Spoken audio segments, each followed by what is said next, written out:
Bueno, boa tarde. Pero,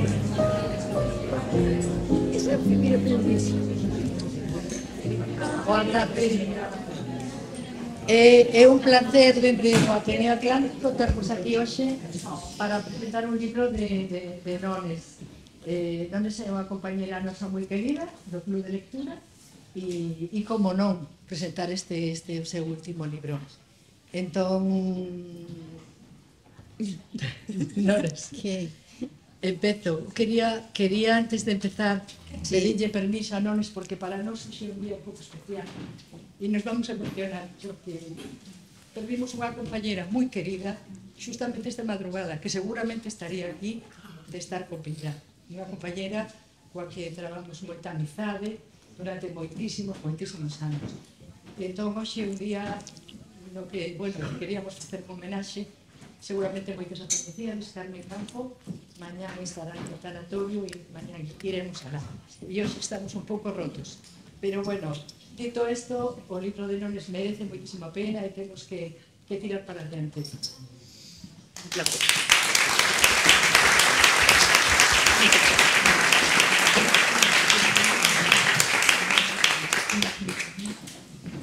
Eu traxe escrito para non pasarme moito de tempo, mirade que moderna, non falta pensar, pero vou a ler así un poquinho as palabras que quero decir para falar de Nones, non? Estou aquí por amizade. E xa está ben porque o libro que imos a presentar é un libro onde os afectos é o máis importante. A miña amizade con Carmen, con Nones, con Carmen tamén, xa veces os lapsos, comezou un curso sobre a nosa lingua, esa que tanto nos une e tanto queremos. Consolidouse cando compartimos o embarazo do noso último fillo, no seu caso filla. E podo xurarvos que non hai nada que una máis que ter náuseas, mareos e todas esas demais molestias deses meses nos que se agarda con impaciencia a chegada dun novo bebé. Entón estábamos na mesma clase con alumnas e alumnos de 4 anos, no Colexio Balaídos, e dese tempo son as súas primeiras adiviñas. Xa apuntaba maneiras. Agora publicadas en castelán e en galego, non sin moito traballiño, pero así tamén se valora máis o éxito. E tedes que vela de bolo en bolo, polos colexios de Galiza adiante.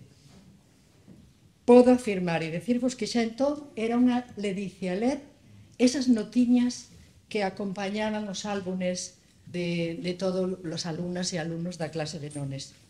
Era unha maravilla, porque Nones é pura sensibilidade.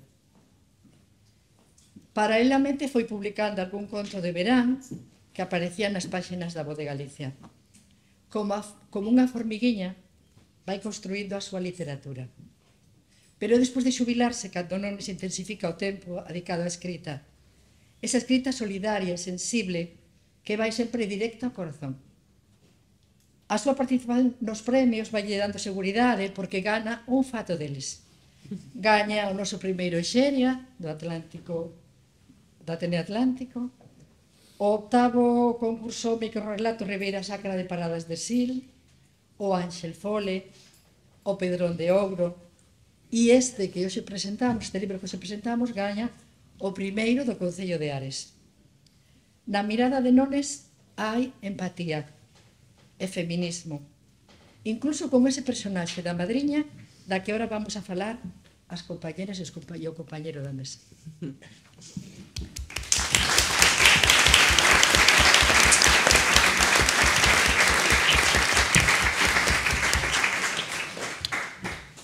Bueno, boa tarde. Está encendido, sí. Bueno, eu son Laura Rodríguez da editorial Hércules, que publica esta novela A Madriña. En primeiro lugar, quería agradecer ao Ateneo Atlántico a organización do acto e a biblioteca por acoller esta biblioteca preciosa que eu non coñecía. É unha maravilla facer aquí unha presentación. Non sei se todo o mundo sabe aquí o ilusión que tiña por facer a presentación aquí, tiña que ser aquí. Bueno, era, dende que fixemos a presentación en Ares, un pouco, a ilusión de poder estar en Vigo, na súa cidade un pouco de acollida, podemos decir, na que formou a súa familia e na que vive dende hai tantos anos para ela, lóxicamente, era importante estar aquí e eu quería tamén estar aquí hoxe. Bueno, grazas tamén a Luisa e grazas a Enrique León por acompañarnos hoxe e presentar o libro. Eu non quero estenderme moito, o único que quería era salientar para min a importancia desta novela e deste premio. Bueno, este é o primeiro premio Alén, que é un premio que organizamos en Hércules de Ediciones e o Concello de Ares. É un premio que ten como un pouco como eixo a emigración, historias de emigración, non como emigración como protagonista da novela, pero sí como unha parte importante. Neste caso, lóxicamente, esta novela cumpría ese requisito. Ares o que quere facer con este premio tamén é recoñecer a importancia da emigración na súa historia, como tantas historias de tantas vilas de Galicia, non, que ten ese pasado, ese presente de emigración. Bueno, para min, para Hércules, é moi importante este premio porque, bueno, é a primeira vez que temos un premio literario cun concello de Galicia, que para min é todo un logro porque, bueno, é complicado. Bueno, para mí tamén era importante que a primeira novela que gañaba este premio fose unha novela de calidade, porque un pouco senta o precedente do que será o premio, non? Entón, para min, para o xurado, ler esta novela foi dicir, bueno, xa temos unha, xa non hai, podemos atopar outra cousa, pero esta é unha novela que gañadora, non? É unha tranquilidade tamén a ese nivel. Entón, grazas tamén, Nones, por darnos a oportunidade de ter esta novela maravillosa como primeira gañadora deste certame que para nós é tan importante.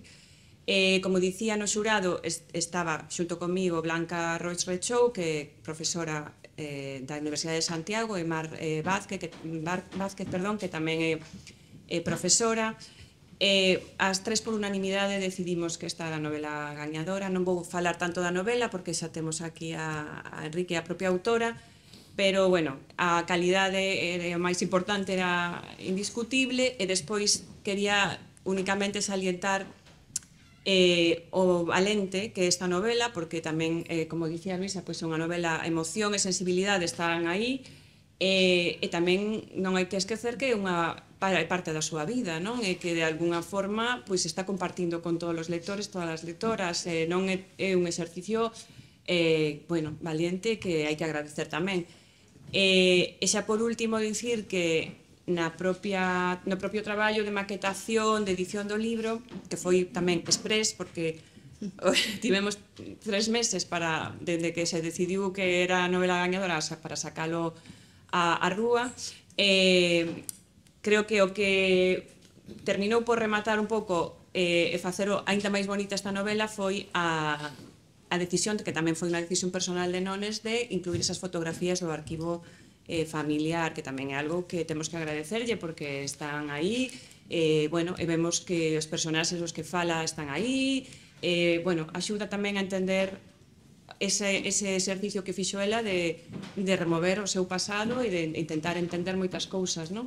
E por a miña parte nada máis que darlle as grazas a Nones, que como xa leva moitos premios, pois seguro que non é o último premio que gaña, e nada, grazas a todos outra vez por estar aquí hoxe, nada máis.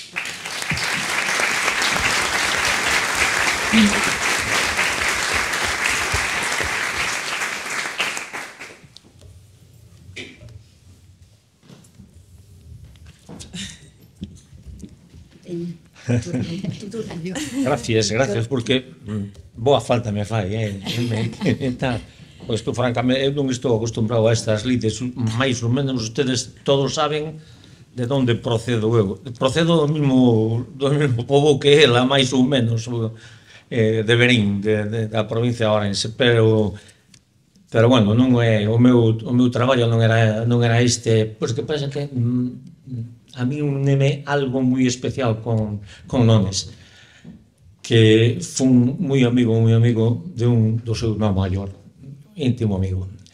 En que o noso tempo de estar xuntos foi escaso por o agradable que foi, por o ben que o pasamos. Entón, pois, a pesar de todo eso, cando me falou de que quería que falase algo sobre o libro, sempre encantado da vida, ainda que me meten un compromiso, tamén yo dixen, para min é un compromiso isto, porque non eu son un enamorado de ustedes, da cultura, das que se dedican á enseñanza, eso é o mellor que se pode fazer a unha sociedade, sin duda. Bueno, este é a cuestión. Pero eu, a ver, a miña profesión, estou xubilado, fun comisario de policía, o último destino que tuve foi en Santiago, fun comisario xefe da lei de Santiago, bueno, esa foi a miña vida, que como poden ustedes ter en conta, ou ten pouco que ver con todo isto. Pero bueno, ademais de iso, pois, na serie esta de televisión que reflexaba unha novela de Nacho Carretero, Fariña, pois, bueno, parece ser non, que o persoaxe que representa ali son eu. Pero represéntame como sargento da Guardia Civil. Eu non fun Guardia Civil nunca, sempre fun policía. Pero, bueno, quixeron darlle unha volta, non sei, eu supoño que sería por leválas máis ao terreno onde sucederon todos os feitos que se narran en esa novela. Bueno, Cambados, Vilanova, tal. Eu estaba en Vilagarcía porque en Vilagarcía é onde hai comisaría. Ben, non me vou enrollar moito, senón... Pois, vamos a ver, cando eu era un neno, cando eu era xoven, era a posguerra, eu nací no ano 1944, entonces as necesidades da xente eran moi grandes, pero moi grandes. Mais en España en aquel momento, porque era posguerra, en Portugal tiñan tamén unha ditadura que levaban xa moitos anos con ela, pero, sin embargo, xa estaban económicamente máis desenrolados que nós. Había moitísima xente ali en Berín que vivía por lo menos axudáballe a vivir o contrabando de tabaco, contrabando de café, contrabando incluso de seres humanos, de persoas, que eso era os portugueses que querían emigrar para Europa, para o centro de Europa, pois teñan moitos problemas porque o seu goberno non os deixaba. Tamén ao lado da miña casa, porta con porta, vivía unha señora que se dedicaba a iso. Eu vía salir todos os días a noitiña, en galego dice solpor, non? Moi ben, moi ben. Cantou esa palabra.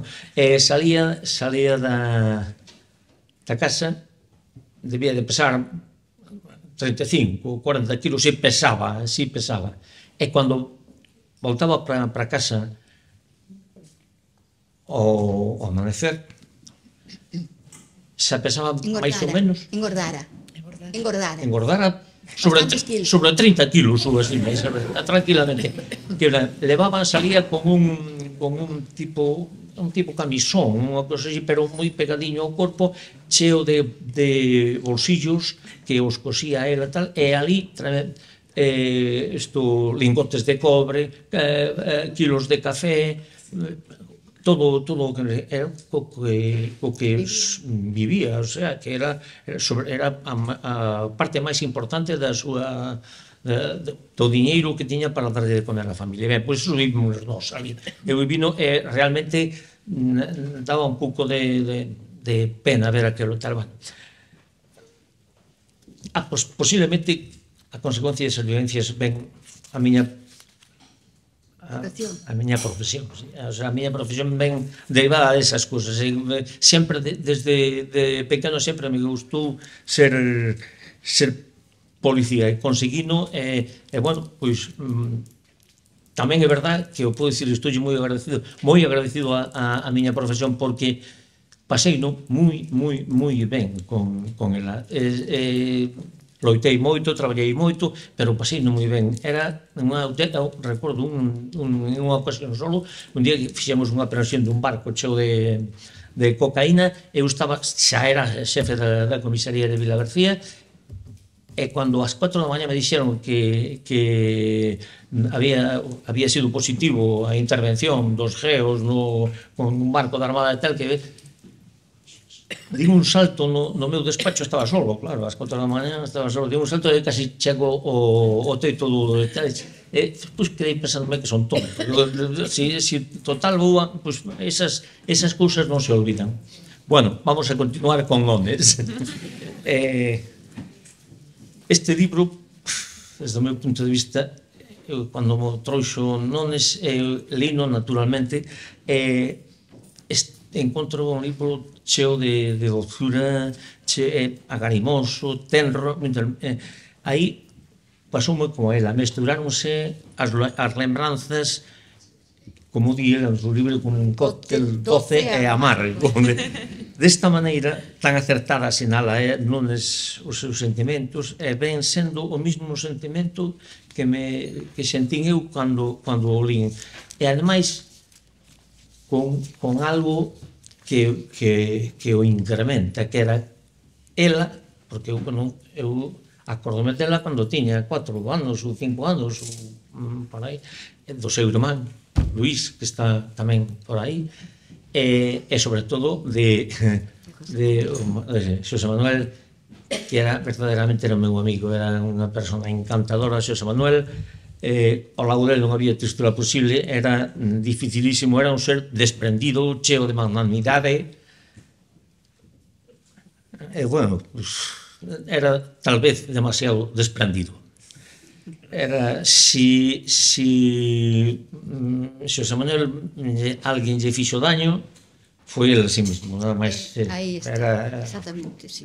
Foi ele a sí mismo, era unha persona maravillosa, en que non había ao seu lado, non había maneira de pasalo mal, era desprendido, xeneroso, era unha persona especial, de verdad. Bueno, para min, tratemos de describir a Xosé Manuel, bueno, o que si é verdad é que no libro Nones reflexa o cariño que tiña por ele, sin duda, eu vexo aí perfectamente reflexado. Falar a madriña, ler o libro, ten momentos de moita tristura, unhas frases que dicía, é mala como a ruda, hai que ser mala, non ten can que lle ladre, un dito moi típico en Galicia, pero cando din eso dunha persoa é que é boa, está claro, non? Chamabanlle a bruxa, claro, precisamente. Con estas tres frases, como digo, fai Nones unha descripción da Madriña. Penso que Nones trata de facer un achegamento ao que era o carácter desta señora, eu non a conocí, a pesar de que pude haber conocido por ela, pero bueno, para min fai unha descripción dela e consigue facer unha descripción perfecta dela. Eu sempre, cual será a clase de sufrimento que terá unha nena de 6 ou 7 anos, cual será a imaxe que na súa cabeza pode facerse unha rapaciña desa idade para pensar con absoluta certidumbre que vivía con unha bruxa. Debe de ser difícil. Que pasa? Que eu retrotraigome a esas fechas e iso vivino eu ao meu arredor, porque de outras persoas, porque eran uns anos difíciles para subsistir. Bueno, naqueles tempos esa descripción que non le fai desa madriña, desas verbas que utiliza para justificar o que consideraban a bruxa, pois, bueno, servíronme tamén para lembrarme esos anos. Se eu tuve a sorte de non toparme con ninguna persona así, con ninguna bruxa, mentras que non estuvo por sorte. Ela, agora entendo porque Nones se lembra do que ela chama no libro Monte do Demo, que non é Monte do Demo, é o Pozo do Demo, ali en Berín. Estaba encima do balneario de Cabrieruán, no monte que había ali encima, era horripilante, era tremendo, porque ali que hai unhas tormentas horrorosas, unhas tormentas que eran imposibles de olvidar. E ademais había un novenario, acostuma a suceder eso, non? De que, por lo menos na nosa terra, viñan as tormentas e 9 días seguidos con as tormentas horrorosas, tremendas. Bueno, Para min Está aquelo que era Sí, era terrible. tremendo. Porque no libro tamén fala Nones de que a súa doña Lolita, a súa maestra, que eu conocina tamén, dá gusto, así, falar dunha musa que se conoceu en aquela época, así, que tes que... Ahora, era unha boa persoa, a doña Lolita ese Mascarenas, non? Bueno, era unha mestra maravillosa, como non había outra, porque non eran as mesiñas agrupadas, non eran pupitres, todo era cor, era música, eu digo que era unha mistura de fada e de meiga, porque era, bueno, era unha persoa que daba aos nenos o que os nenos necesitaban. E o pasábamos bomba con ela. E levabais a merendar un chusco de pan e unha onza de chocolate, que era o que se merendaba. O balneario. O balneario de Sousas. Moi preto do balneario de Sousas había a Fonte do Sapo. A Fonte do Sapo era sulfuroso. Sí, era tremendo. Se iraba era choque. Sí. E dicía, a maestra dicía, pues, bebende desauga porque a que beba tantos grolos como anos ten, vive hasta 100 anos, non? Efectivamente, a auga é maravillosa, pero é maravillosa para a gorxa e para a pel, son aguas sulfurosas, pero é imposible incluso acercarse á fonte. Trataron de embotellala e foi imposible, porque se podría, o olor era horroroso, horrible, eran ovos chocos, era eso, eran aguas sulfurosas que non había maneira, e ao redor da fontiña pequena que onde salía,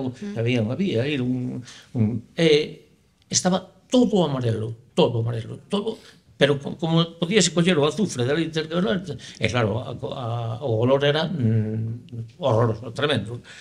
Bueno, a agua era imposible de beber, sabía de años, aquilo non había por onde enganchaba, non? O sea que non... E logo, o que sí é verdad que despois pensei no ler o libro, dixen, coño, esta a razón de ser. A razón de ser era unha señora, a súa madriña, que vivía moi perto de onde estaban as tormentas esas salvajes, tremendas, unhos rayos que aquilo era alucinante. Ademais, o olor a azufre, que se coño que está, bruxa, era lógico.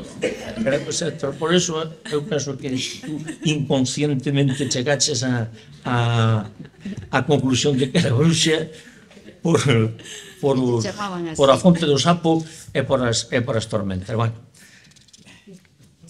eu non quixera estenderme moito máis porque a homenaxear a ela é a que ten que explicarnos, de verdad, perdón, porque creo que ao mellor estendinme demasiado, pero creo que tense que haber notado que eu non estou afeito a estas lides. De verdad.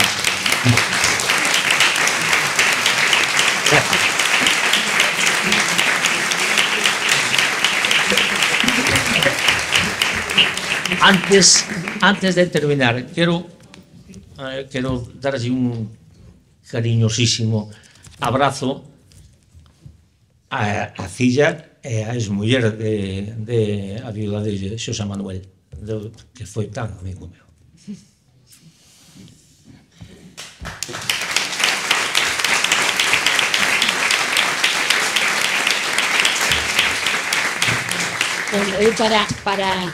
Que che parece, Quicote? É que non será Quicote, para non ser a Quicote. Entonces,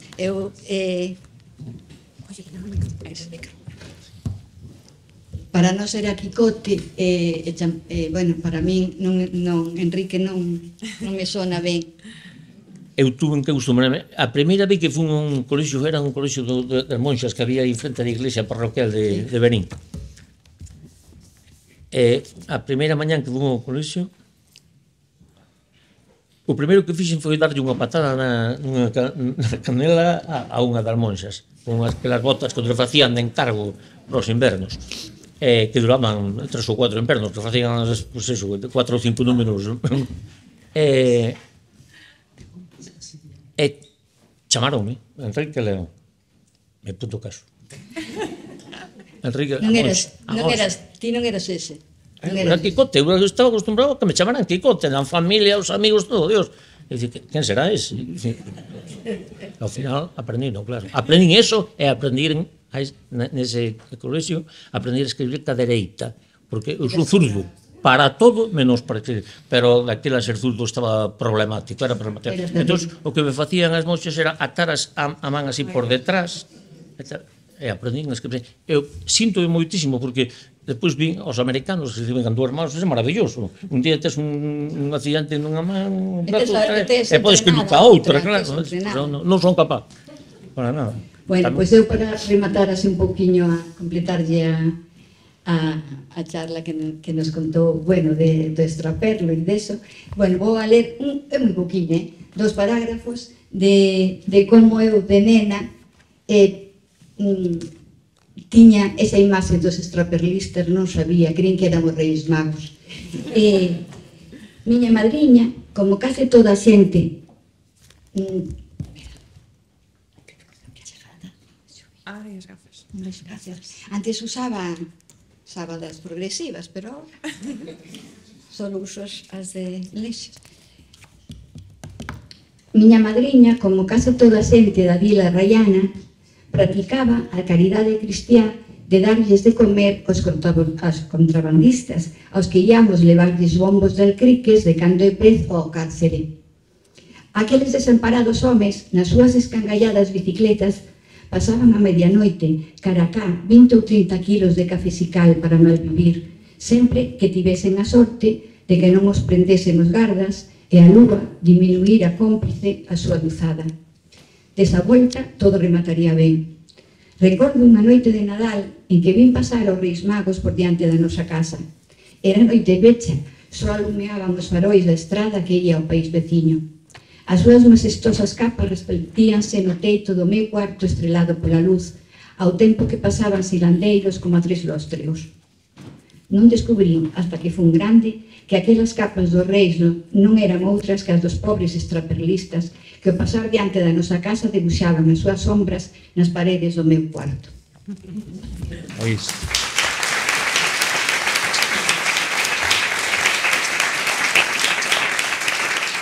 Tamén podían ser a Santa Compaña. Non, porque eran 3. Eles levaban unhas capas de plástico, entonces eles iban nas bicicletas con todos os café e con esas capas, entonces a mí se me reflectían arriba e parecían os cabalos ou os camelos coas capas, e eu sempre dicía, eu sempre veo os Reis Magos, decía, e de maior deme de conta de que eran eles, que eran eles.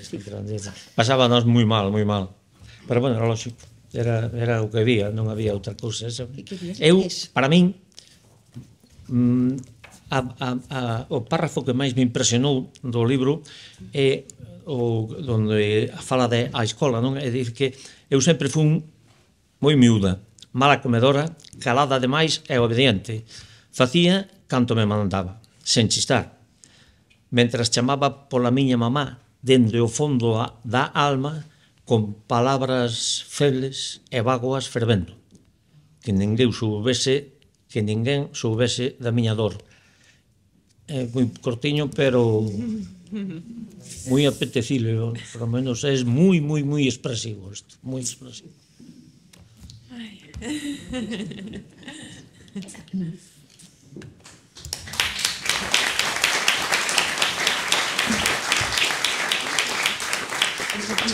Sí, que queres contar? Dinos algo. Que quero contar? Dinos algo do libro. O libro non podo facer, bueno, no.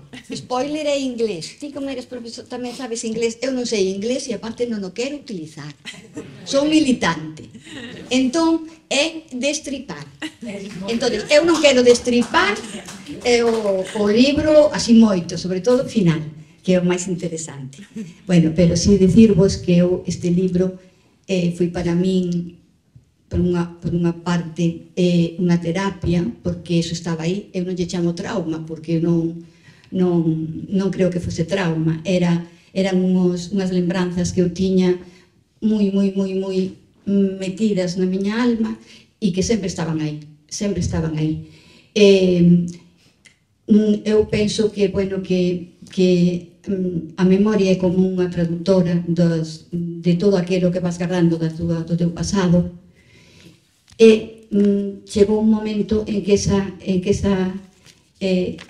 todas esas lembranzas as interpretei literariamente, porque creo que ser intérprete desas lembranzas é convertir as persoas en personaxes, que foi o que eu fixe para poder escribir o libro. É dicir, cando xa pensei que o libro podía ser algo, unha obra, pois entonces xa as lembranzas adquiriron unha categoría máis literaria. Bueno, tiven aí moitísimo tempo. Eu quero facer agradecer moitísimo a Clara, que foi a miña profe de obradoiro de escrita.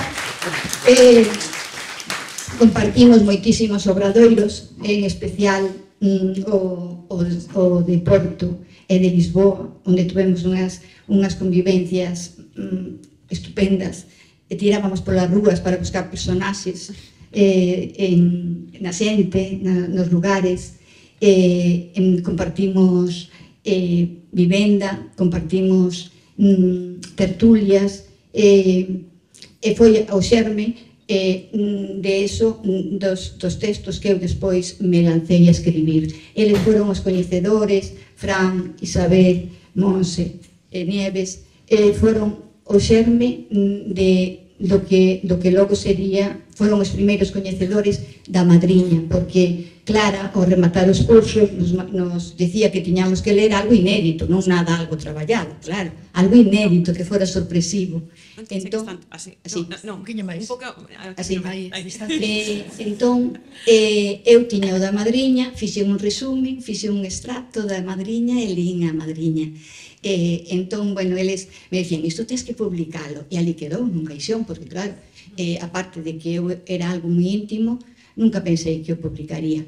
Pero cando saliu alén, pois dixen, isto creo que é para mí, porque é o tema da migración, e entón traballei no máis, son perfeccionistas e nunca estou contenta. O día seguinte, xa cambio e vou mellorando, presenteino e, bueno, ese foi a oportunidade de que se convertise en un libro. Tamén quero agradecer ao Ateneo, porque eu sei que se eu non estou no Ateneo, se non chego a estar, non tería na persoa de Luisa, a miña valedora, porque ela é a miña valedora, a que me dá, que me burra, que me di, bueno, que me bota flores para que eu siga escribindo e me anime.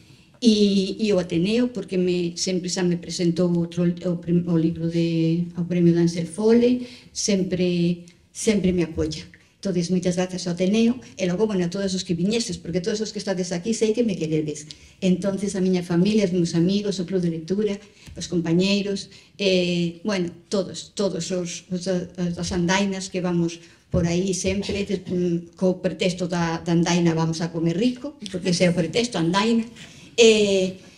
Bueno, despois, pois, nada máis, a mí me gusta moitísimo escribir, sigo escribindo, o Edelvives, pois, quiso publicarme, iso non foi un premio, quiso publicarme as adiviñas infantís, que teño 100 adiviñas para traballar na escola, cos temas escolares, logo as traducín a castelán, que foi máis traballoso traducilas que inventalas, porque inventalas tes a túa creatividade e as inventas, pero traducilas non é igual dicir Carballo que dicir Roble, nin Landra que dicir Bellota, nin cosas desas. Entón, despois, para que rime, tuve moito traballo, pero bueno, gustame moito, pasei moi ben. E nada máis, se queredes preguntarme algo, así, eu estou aquí, encantada para... A ver, Mari, dime. Bueno, hoxe é un día todo cheo de emotividade, non sei o que o tomar a palabra, xa sabes o que vou a decir. Sí, xa sei, porque Mari é sempre a persoa, sempre, a persoa que sempre me di, cando gano un premio, que me di Mari?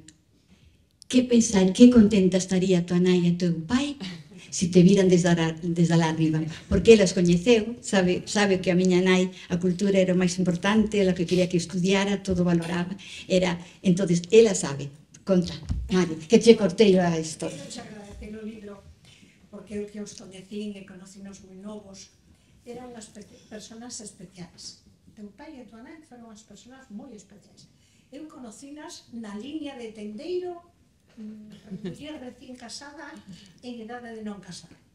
Tiña 21 anos, unha nena, viña a Vigo, xa, e eles, teu pai, era con quen estaba máis na ceda, e tua nai pola tarde, tan mona, tan coqueta, o amor que se tiña esa parella era increíble, traspasábase, e el sempre a miraba con unha dozura increíble.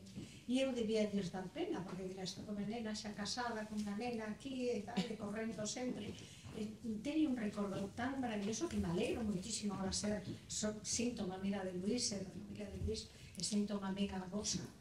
Pero creo que o descubrilos desa maneira tan íntima engrandece todavía máis cousas que eu non sabía. Tamén se quero, son psicóloga, e quero che agradecer moitísimo a labor que fixeche de poñer eses sentimentos que ti tiñas tan difíciles no libro, que aparte dunha novela que é maravillosa, que podamos ler e que sea que todo encanto e tenrura e maravillosa, porque sae do corazón, o sea, non é tan un artificio literario, sino que é unha proxección do que ti tes. Entonces, todo eso para ti tuvo que ser sumamente difícil, pero moi terapéutico. Tens que sentir maravillosamente agradable con esto, e que encima eso que tú pensas e que se de terapia sea un galardonado. Bueno, pois quería preguntarche tamén hasta onde podas destripar. Xa vichedes que me reconducín. A personaxe da madriña evoluciona, ¿no? Porque, bueno, nos pode recordar en algún momento a la tía Tula de Unamuno, non? Pensar esa muller solteira que queda a cargo de uns nenos que non son os delas, tal. Nos pode recordar a Bernarda Alba, a veces, moitas veces, non? Esa muller tan bronca. Ti, eu creo que a pesar de todo a tratas con moitísima tenrura e lle perdoas de alguma maneira. Contanos un poquinho, si podes, si ese personaxe evoluciona. Si, eu sempre pensei que ela eran 3 irmáns, non? Estos son os bisavós, meus bisavós paternos, o meu bisavó, a miña bisaboa, ela como os carabineiros eran como os gardacivís de antes, andaban funcionarios por todo o país. E entón encontraban noiva ou novio en calquera sitio. Entón, meu bisavó encontrou a Micaela Alcoceba, a min sempre se meten comigo porque me encanta a música árabe, e digo que eu debo de ter algo, porque Alcoceba, eso é árabe total. Entón, a miña avoa, logo se viñeron para Galicia, claro, porque meu avó era daqui, tiveron estes 3 fillos, esta é a neniña e a que logo sería a madriña. Ben, os seus irmáns casaron, tanto o Papa Manuel como a miña tía Anita. E ela sempre me quedou pena, porque ela, claro, ela non contaba os seus sentimentos, non se expresaba. Era unha persona moi austera, non quería ser débil, porque entonces eu caería tamén na debilidade, sería sempre era a súa educación, era espartana, basada no sacrificio, na moral, na religión, no pecado. Entón, claro, eu era unha nena, pero logo comprendín de maior que ela debía ser esa solteirona que había antes, que era unha muller forzada a vivir en soidade, amargada, porque vía que a súa irmá era feliz, que o seu irmá tiña fillos, que tiñan unha vida familiar, pois, plena, pero ela non contaba nada. eu nunca soube, nin ninguén contaba nada. Pero creo que ela era esa imaxe da solteirona non voluntaria. Agora a xente nova é unha maravilla. Pode ser solteira, que me pillara a min, Poden ser solteiras porque queren. É que iso é a maior liberdade, non a que din estes que sabemos nós, o que é a liberdade. Esa é a verdadeira liberdade, ti decidir por ti mesma, non, o que queres ser. Pero entón non, había moitísimos presuicios, non solamente que ti foras infeliz, sino que a sociedade que te acollía, bueno, que vivía contigo, era cruel, con ese tipo de xente. Eso, non hai quen que lle ladre, que na vai a querer, porque estaba mal visto. É dicir, a muller ou se casaba ou se metía monxa ou era... Bueno, sabemos. Entón, eu penso que era eso, pero nunca pude saber cual fora o seu pasado de nova, de moza. Nunca. Sempre, claro, despois cando eres maior, igual que cando che morren os teus pais, é xente que queres, dices, por que non lle preguntaría tantas cousas? Por que non lle... Tanto como me gustaría saber, por que non lle preguntei? Pero sempre pensas tarde esas cousas. E da miña madriña, pois eso, sempre pensei, como me gustaría saber. Ela un día sí que me regalou unha moediña de ouro, pequerrixiña, dixo, regalou un mozo que eu coñecín. Foi o único que eu, unha pista, entón non sei se foi unha decepción, se foi bueno, algo, pero ela si era unha persoa moi austera, só había un deus, un xuiz e un censor, sempre sobre a vida das persoas, e iso me inculcaba a min, pero ela me quería, eu estou segura que me quería, e como non se pode facer destripar, queríame ou non me quería. Hai que ler o libro. Mira, para sabelo. Amada. Hola, eu escoitei outra vez a tele, casualmente. Bueno, outras cousas que contaches, parte de la salida hoxe. Unha cousa que dixeches que quedou como no aire, porque se ve que había moi pouco tempo. Pouquillo, sí. Unha cousa que dixeches a propósito de como as familias levaban nenos en Venezuela, botábanse en Caracas, para que os trouxeran no barco, criaturas pequeniñas. E claro, a mí a sensación que me dá como que neste país hubo unha guerra e despois uns efectos moi parecidos aos da guerra sobre as criaturas. Foi como unha especie de guerra prolongada, esa especie de orfos ou de criaturas que quedan ao cargo de outras persoas que as queren ou non as queren, ou as saben querer ou non as saben querer, pero en todo caso con unha ferida grande, non? E que eso é algo que está por contar. Eu creo que un dos méritos que ainda non li o libro e leerei o libro. Eso sí que foi trauma, e foi para mí unha nena de 6 anos, 7 anos, que de repente está esperando por a súa mamá e o seu papá, que ademais ese sí que me querían, me escribían cartas e demostraban todo o seu cariño, e eu non me sentín abandonada por os meus pais. Eu que me sentí foi un desamparo por estar tan soliña solo coa miña madriña. Eu nin o meu irmán, salvo na primeira comunión, nin a miña avoa do mesmo Verín, eu non poño nomes, pero era Verín, era Ríos a miña aldea. Cando falo da aldea é Ríos, cando falo da vila é Verín, cando falo da cidade da acollida é Vigo. A miña avoa vivía en Verín. A mí nunca me levou a comer, ni nada. Eu era orfa da avoa, eu digo na novela, eu era orfa da avoa. E claro, esperar, o sea, ir a buscar os meus pais, fomos meu irmán Luís e eu e a miña madriña a buscalos aquí ao barco, a Vigo.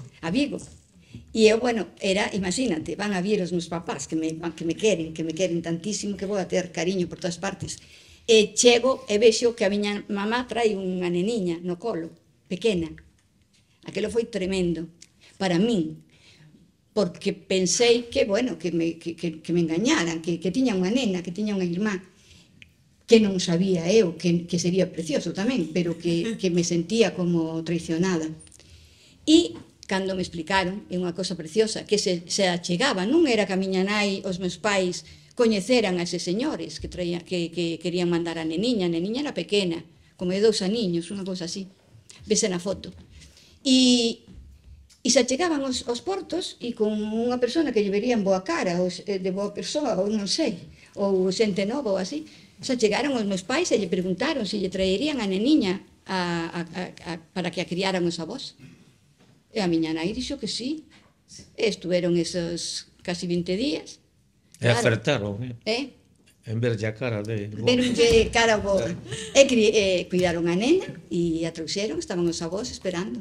E claro, eu vexo con esa nena, que esa non me van a querer tanto.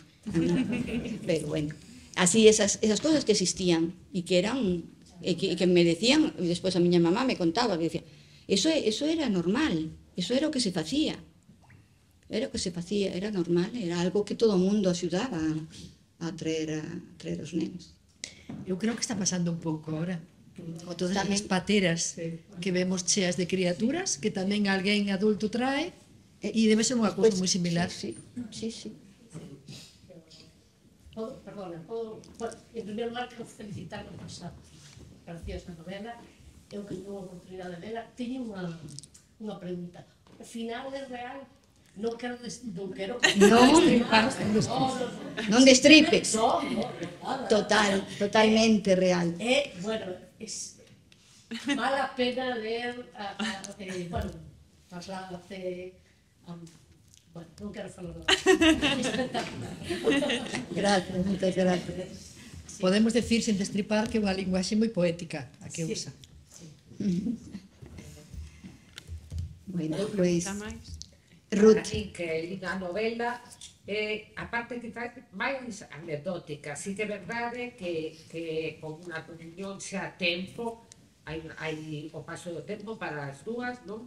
Por dicirlo de alguna forma, pero realmente eu creo que a novela o que ten un componente de reflectir toda unha sociedade nunha época con moitísima delicadeza nunhos casos, moi sutil noutros e moi duramente noutros, pero ata o frío, tantísimas cousas, o sea, que para mí está repasando toda unha época que eu non viví, pero sí teño informacións por aí de vivencias. Entón, o da madriña é importante porque marcou a ela, que na conhecemos, bueno, que sabemos, non? Pero é como algo anecdótico, sí, é o fío conductor, pero máis tempo pulo da emigración, 40.000 facetas máis que sí que acaban no final, non? Pero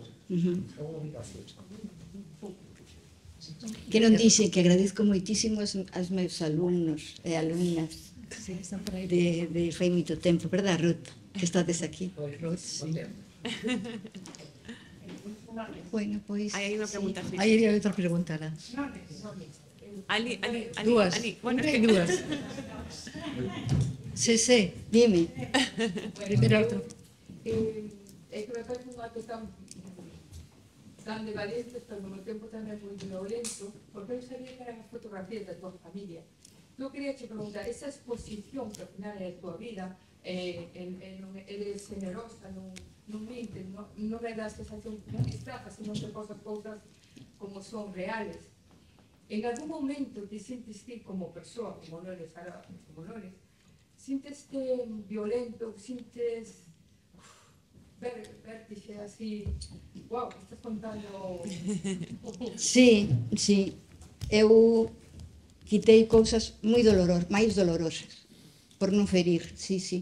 Eu quitei, o sea, no momento que pensei en que, bueno, que pensei en mandala ao certame, que non pensaba que ganase, pero bueno, eu mandei ilusionada, e sí que fixen unha revisión, sí, porque naquel momento podía ferir fondamente a algunha persoa moi querida.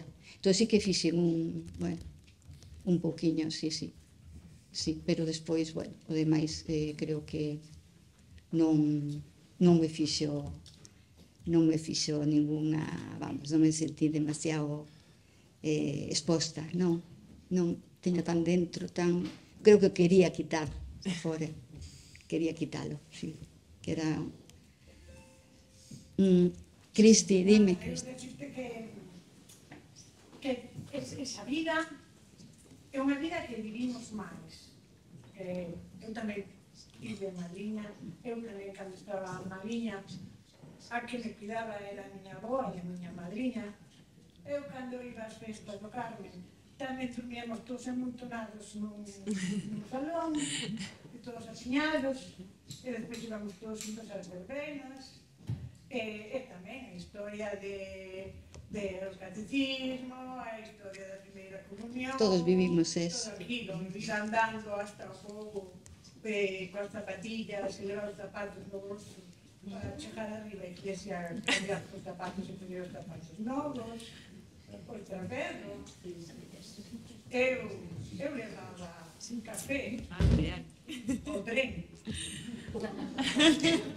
Que caladiño tiñas, daí veo o capital que tes aí nas neves. A que sí? Sempre hai algo que esconder. Era moi malo. O papá Manuel, porque tamén era papá Manuel e mamá Pepa. Sí.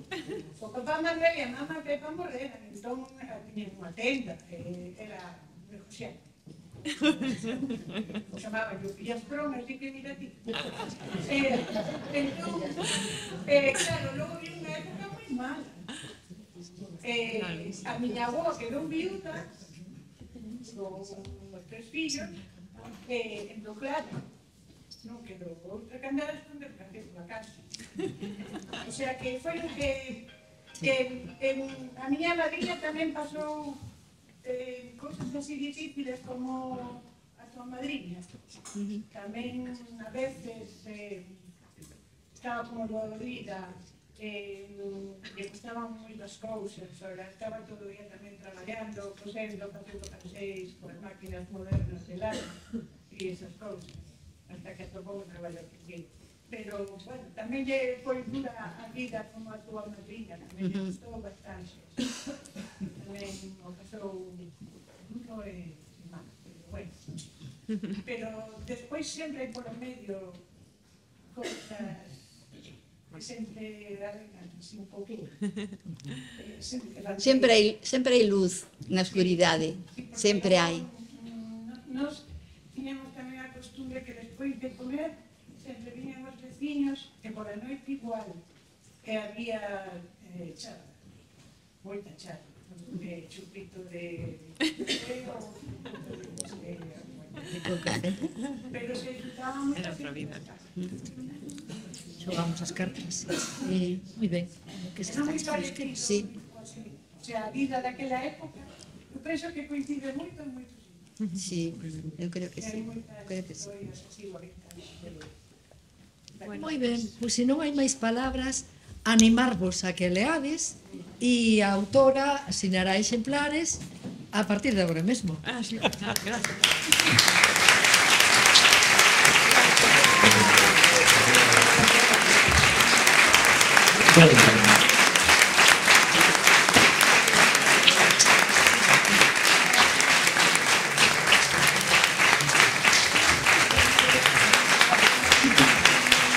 A ver,